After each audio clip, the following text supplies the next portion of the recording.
Hi, boys and girls. This is Mrs. P. And next week is Thanksgiving. Wait, is it next week? Shoot. I'm going to have to look at my calendar. Because is it? It is. It's next week is Thanksgiving. 1, 2, 3, 4th. The fourth Thursday all the time. So I'm going to be reading some Thanksgiving stories. And this little book, it's an old book. It's called Thanksgiving at the Tappletons. And so there's the big family gathering. And this is written by Eileen Spinelli and illustrated, that's the person who does the pictures, by Marianne Coca Leffler. And so this is in one of our easy reading books, and the first 3 letters of the author's last name. So you may not remember that, but one of these days we're going to get back to the library, and I'm going to see you, and you'll be ahead of the game because you'll know how to find these books. Thanksgiving at the Tappletons. This is our title page. And hopefully I won't have to move this book around too much.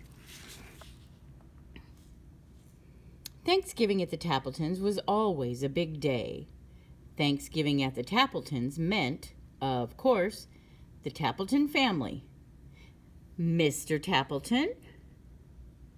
Wait, can I read over the... Yeah. Mrs. Tappleton, Jenny Tappleton, Kenny Tappleton. And grandmother and grandfather Tappleton, Aunt Hedda and Uncle Fritz, and most certainly, of course, the turkey and all the trimmings. Let's see.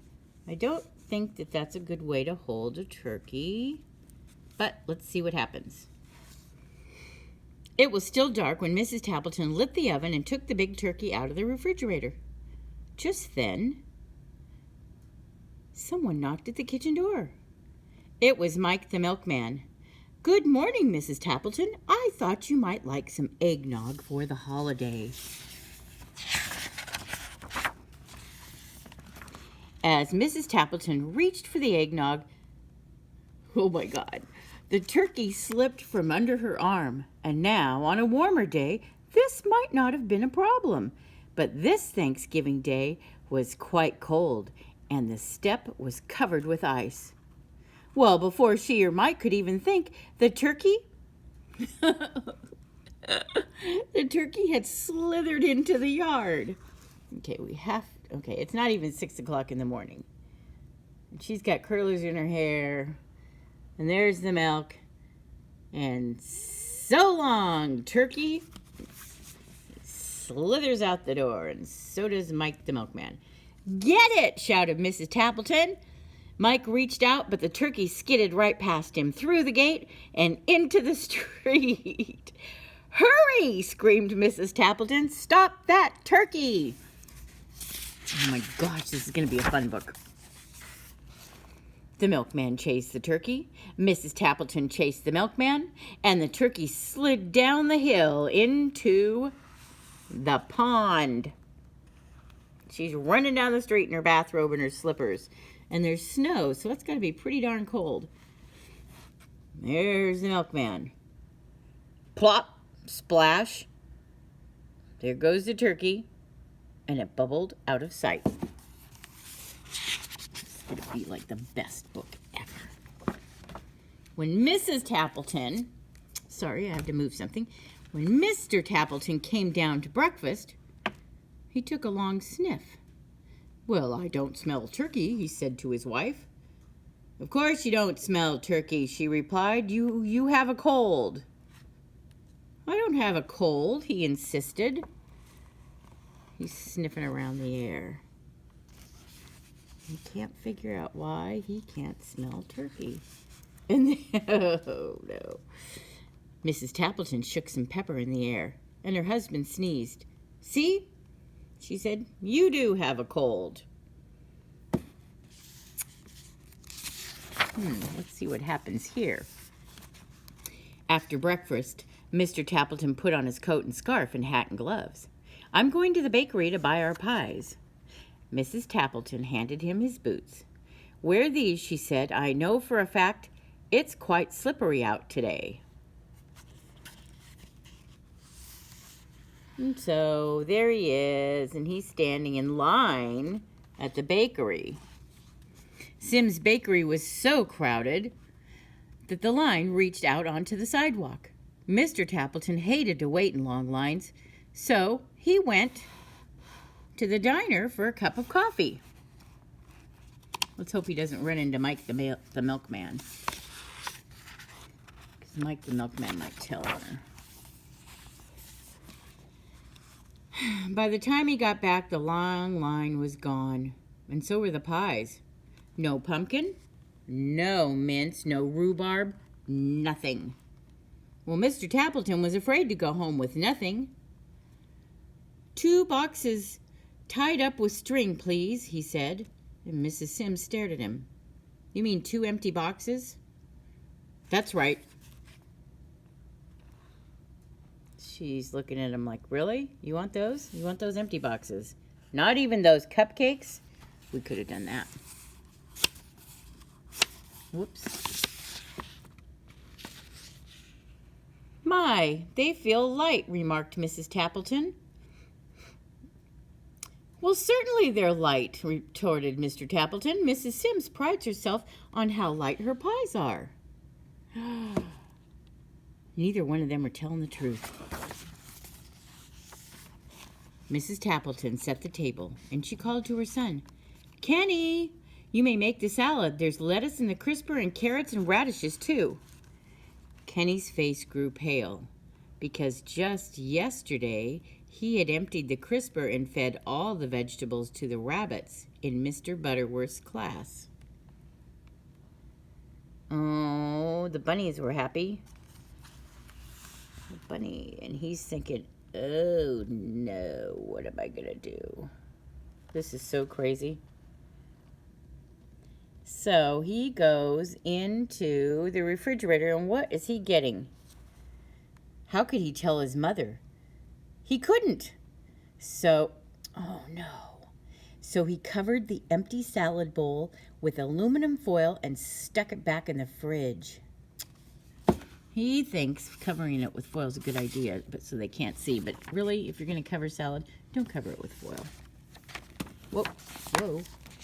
Look gone wild. When the others went to pick up the relatives at the train station, Jenny stayed behind to mash the potatoes. Every year, this was her job, and she loved it. This year, she thought, "I'll make them even better. I'll use the electric mixer." I wonder how old Jenny is. Maybe she's only 9 or 11. But anyway, she's very happy. And she's got her potatoes and her measuring cups and her butter and her the blender, really? And the blender and everything. Yeah, I see what's going to happen. So, look it. She's got the stuff in the blender, but she's talking on the phone. Just as Jenny flicked on the switch, the phone rang. It was her best friend, Nora. If there was one thing Jenny loved to do better than mashed potatoes, it was talk. Jenny talked and talked and talked to Nora, and she might still be talking today had not a wet glump of something hit her on the back of her head. This is awesome. The mixer was going wild, and mashed potatoes were flying everywhere. Uh-oh. Without even saying goodbye to Nora, Jenny hung up the phone, scrubbed her face, and wiped mashed potatoes from nearly everything in the kitchen. She finished just as the others came back. Uncle Fritz patted his stomach. "I'm hungry," he said, and Grandfather Tappleton laughed. "I'm as hungry as an elephant," he said. And everyone sat down at the table. It was a Tappleton tradition for Grandmother to say the Thanksgiving prayer. "Just as soon as the turkey is ready," she smiled. "I'm as hungry as 2 elephants," said Grandfather. Mr. Tappleton went to the oven. "I'll carve the turkey now." And he opened the door. And so look. Oh, they're waiting patiently with their empty plates. And, What do we see here? What do we see here? Can we even turn the page? Because I'm having a hard time. Okay. What? The turkey's gone. Kenny jumped up. Well, we'll just have Jenny's mashed potatoes. And he brought the pot from the kitchen and lifted the lid. I was on the phone, said Jenny meekly, and the mixer went wild. So much for the potatoes. Uncle Fritz's stomach rumbled even more.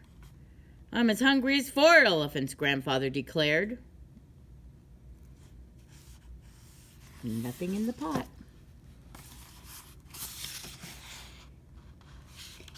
The pies, cried Mrs. Tappleton. I'll get the pies. I'll say grace as soon as the pies are cut, smiled Grandmother. Mrs. Tappleton brought in the boxes, set them down, and untied the string. You brought home 2 empty boxes. She glared at Mr. Tappleton, who covered his ears. 5 elephants, groaned Grandfather. There's the empty boxes. The dining room was quiet. Everyone looked down at the empty table. Uncle Fritz muttered something, but it could not be heard above the rumble of his stomach.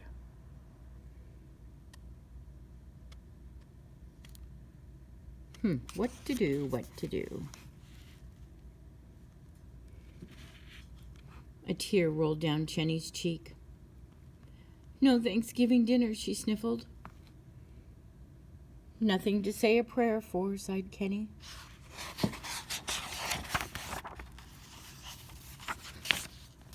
Grandmother smiled. Of course there is something. There is more to Thanksgiving than a turkey and the trimmings. And then Grandmother Tappleton asked everyone to bow their heads and to hold hands around the dining room table. And this is the Thanksgiving prayer she said. Turkeys coming, turkeys go, and trimmings can be lost, we know, but we're together, that's what matters, not what's served upon the platters. Amen.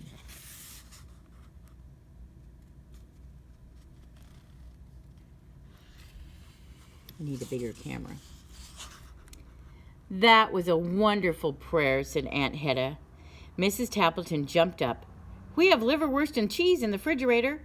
Well, I'll help fix the sandwiches, offered Mr. Tappleton, and Jenny wiped her tear. I'll get the pickles, and Kenny laughed. I'll open a can of applesauce for dessert.